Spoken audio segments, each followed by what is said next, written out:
प्यारे दोस्तों, ऐसा क्या हुआ कि जवान लड़की जिससे दफनाया गया मगर उसकी कुब्र ने उसे कबूल करने से इनकार कर दिया।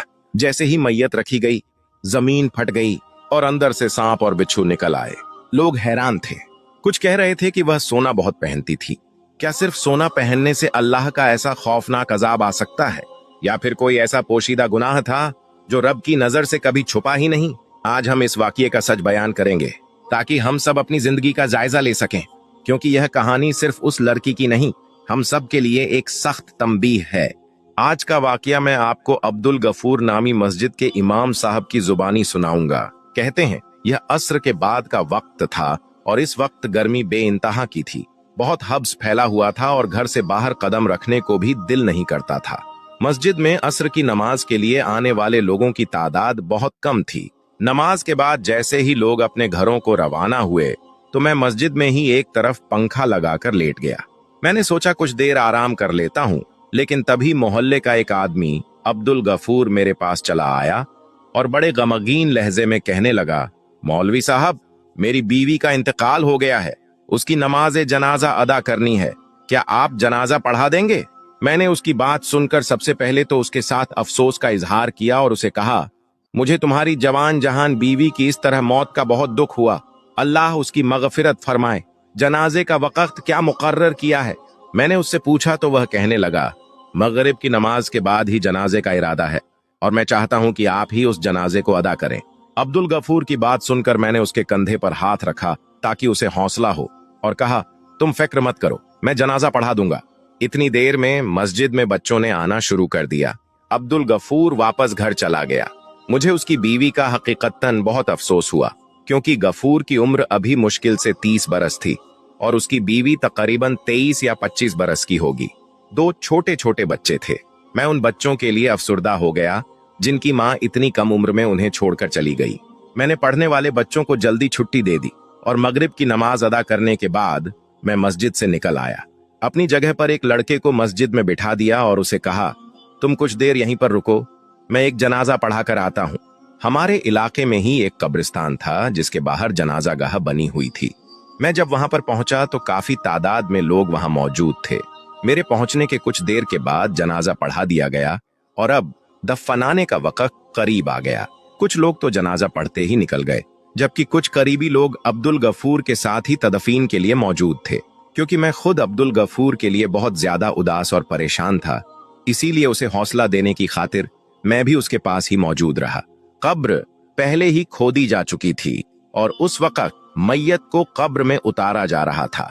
लेकिन जैसे ही कब्र में मैयत को उतारते तो एकदम से ऐसा लगता जैसे कब्र तंग होने लगी हो और कब्र में से अजीब सी आवाजें आ रही हों और कब्र के अंदर सांप और बिच्छू एक बड़ी तादाद में दिखाई देने लगे, जिनकी फुंकार में एक अजीब सा खौफ महसूस होता और वह सांप और बिच्छू मैयत को डसने लगते, काटने लगते। यह मंजर और यह आवाजें सुनकर वहां पर मौजूद लोग खौफजदा से हो गए।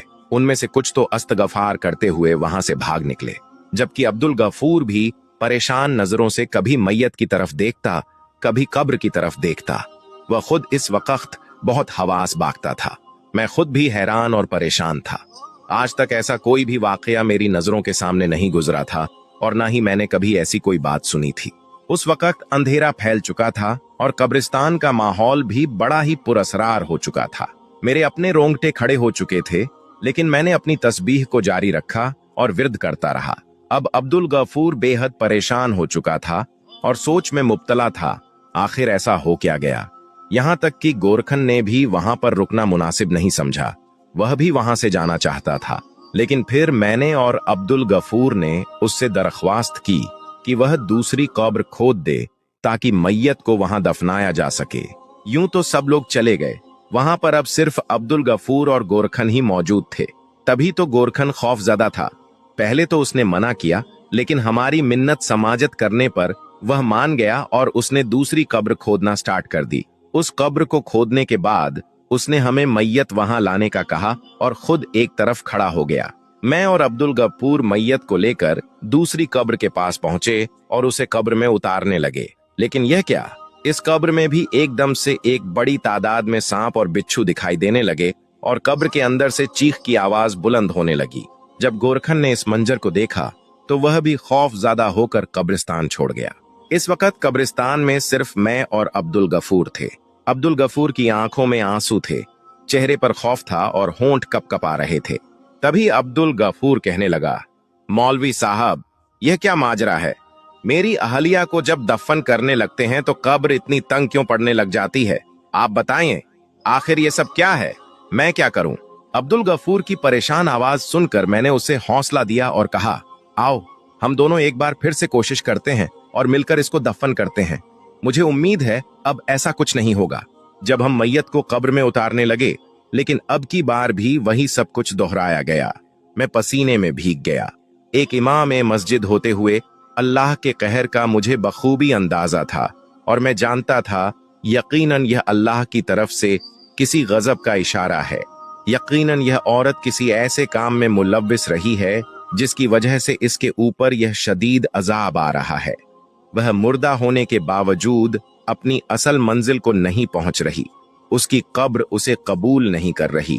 और मैंने गफूर से पूछा कि तुम्हारी अहलिया ऐसा क्या करती थी?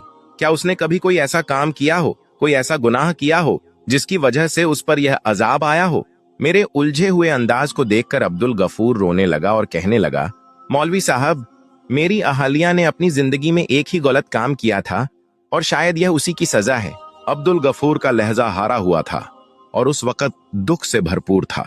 मैंने उसे हौसला देते हुए कहा, हिम्मत रखो और मुझे बताओ आखिर क्या बात है?